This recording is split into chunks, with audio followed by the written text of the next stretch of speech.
When you hear NFL players speak about their teammates, they often refer to them as their brothers. Winning a big game is like celebrating a family birthday, and losing one sometimes feels like a family funeral. But today's video isn't about all that. It's about literal brothers who beat the odds and made the NFL together. We've got famous pairings like the Diggs brothers, the Watt trio, and even a quartet of Fuller brothers. We'll cover all those and other iconic brotherly connections found in today's NFL, as in we're only doing active players for now and not retired ones.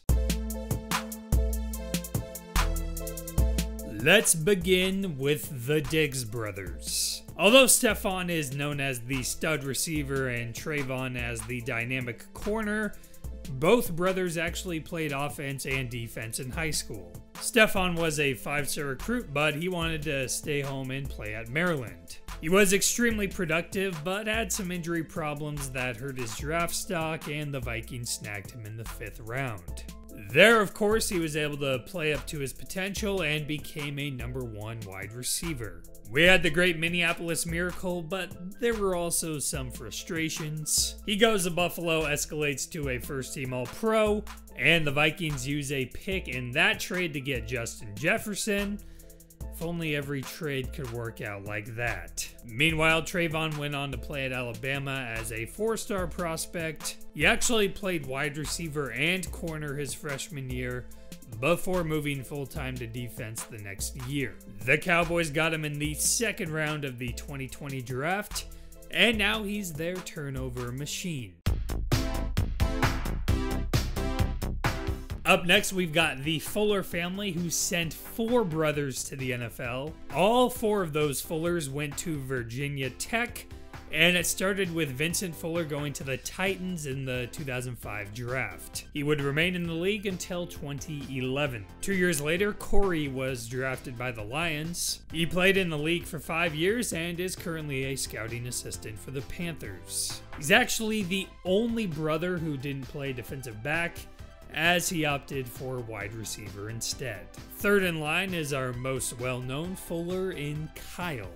The Bears took him in the 1st round of the 2014 draft, and since then he once led the league in interceptions and became a first-team All-Pro. This past year he was a Bears cap casualty and signed with the Broncos. Our 4th Fuller brother is Kendall, who weirdly enough actually went to high school with Stefon Diggs. In the 2016 draft, Washington took him but sent him to the Chiefs just 2 years later in the Alex Smith trade. That worked out quite well for Kendall, as he made the championship ceiling interception in Super Bowl 54. After that, he returned to Washington on a $40 million deal.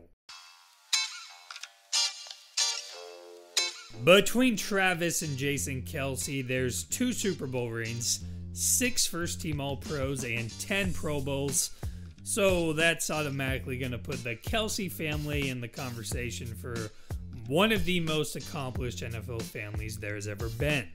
Jason actually played running back and linebacker in high school before switching to fullback, and then finally interior O-line at Cincinnati. Because he was undersized for an NFL lineman, Jason fell to the 6th round of the 2011 draft. That turned out to be one of the best draft steals of the decade, as Jason has delivered as stable a front as can be. In 2017, he was the best center in the league and won Super Bowl 52. Travis Kelce was just a 2-star prospect, and it took him until his 4th year at Cincinnati to show any real NFL promise. Andy Reid had coached Jason with the Eagles and decided to take a chance on Travis in the 3rd round of the 2013 draft. Of course, it took some time, but it sure did pay off, as Travis has become a staple in the high-flying Super Bowl winning Kansas City offense and the current best receiving threat at the tight end position in the league. Farrell Edmonds was once a Pro Bowl tight end for the Dolphins in the late 80s. And there must be something special in those genes, because 3 more members of that family would go on to eventually make the NFL. Trey Edmonds overlapped with some Fullers at Virginia Tech, but as a running back. He'd finished his college career at Maryland and signed with the Saints as an undrafted free agent in 2017. His two younger brothers, Terrell and Tremaine, would also commit to Virginia Tech. Terrell was more of a strong safety and Tremaine more of a linebacker. And Tremaine was actually a year behind in school, but because he didn't redshirt, the two brothers were set for the same NFL draft. And in 2018, they made history as the first pair of brothers to be selected in the first round of the same NFL draft. Tremaine became a Pro Bowler for the Bills, and Terrell immediately made an impact for the Steelers. Trey signed with the Steelers that same year, and in 2019, the Steelers and Bills squared off, and the NFL had three brothers playing in a game for the first time in the Super Bowl era.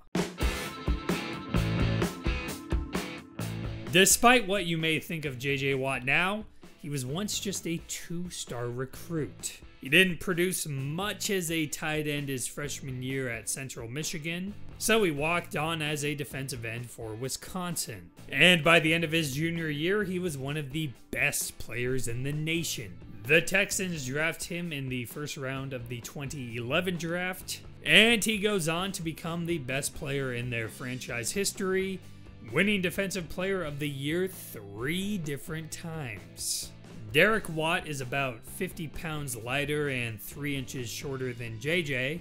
He followed his brother to Wisconsin but as a fullback and was drafted by the Chargers in 2016. TJ might have followed an even more similar path as JJ, but he skipped the whole Central Michigan thing. Still, he began his college career as a tight end and played at Wisconsin. But by the end, he was one of the best edge rushers in the country.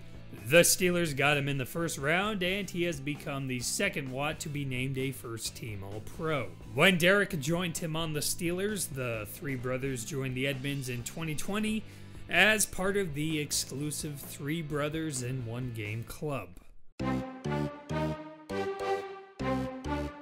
The McCourty twins teamed up on the Rutgers secondary in the late 2000s. Jason left for the NFL 1 year earlier than Devin, as he was selected by the Titans in the 2009 draft. 1 year later, the Patriots got Devin in the first round, and both brothers became centerpieces of their team's secondaries. Devin especially made an impact as he quickly became one of the best players on a team that was always one of the best in the NFL. Although he looked like a #1 corner in the beginning of his career, he eventually made the change to free safety. And at that position, Devin won 2 Super Bowls with the Patriots before his brother joined them at corner in 2018. That year, the team won yet again, with the McCourty twins making history and enjoying a championship together. Jason stayed with the team for 2 more seasons, but signed with the Dolphins this year. John Bosa was a Dolphins 1987 first-round pick. He didn't have a very long NFL career, but it's looking like his son sure will. Joey Bosa comes in at an inch taller than his 6'4" dad and his younger brother, and that size sure helped him as he became the best edge rusher in the country at Ohio State. He went number 3 overall to the Chargers and has since become one of the best players in the NFL. Now, like so many of the other younger brothers in this video, Nick Bosa followed his older brother to the same school. And of course, he was another bona fide Bosa, one-upping his brother as he went number 2 overall in the draft to the 49ers. Both Bosa brothers won Defensive Rookie of the Year and are looking like Pro Bowl locks for years to come. There's a few more brotherly pairings in the NFL, but I don't want to make this video too long. I will say, if you want to learn more about the great story of the Griffin twins, then check out the video I made on those guys. And as always, thank you for watching and supporting the channel.